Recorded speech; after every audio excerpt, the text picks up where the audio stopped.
The elevator creaked open on the 12th floor, casting a dim light into the deserted hallway. I stepped out onto the worn linoleum, my eyes adjusting slowly to the faint hum of the fluorescent lights overhead.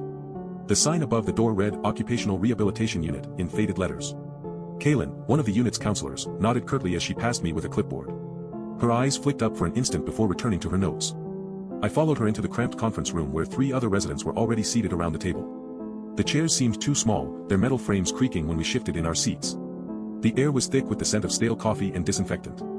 Dr. Zorvath, our lead counselor, stood at the front of the room, her expression a mask of measured concern. Today's agenda, she began, we will discuss compliance and adherence to routine. Your progress is varied. She paused, surveying us with an air of detachment. Some of you have demonstrated exceptional cooperation, while others require additional support. I shifted in my seat as Kaylin handed me a folder filled with cryptic printouts and schedules. My name was on every page, but the information meant little to me. The words blurred together like ink smudged across paper. Your routines will be reviewed individually, Dr. Zorvath continued.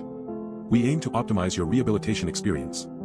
Her voice remained neutral, but a faint undercurrent of warning crept into her tone. As we delved deeper into the discussion, I became aware of Kaylin's gaze on me, her eyes lingering on my folder before darting away. The other residents seemed just as engrossed in their own documents, their expressions a mixture of confusion and resignation. I glanced up to find Dr. Zorvath watching me, her expression unreadable. My mind recoiled at the notion that I was somehow failing to comply. A shiver ran down my spine as Kaylin's chair scraped back against the floor behind me.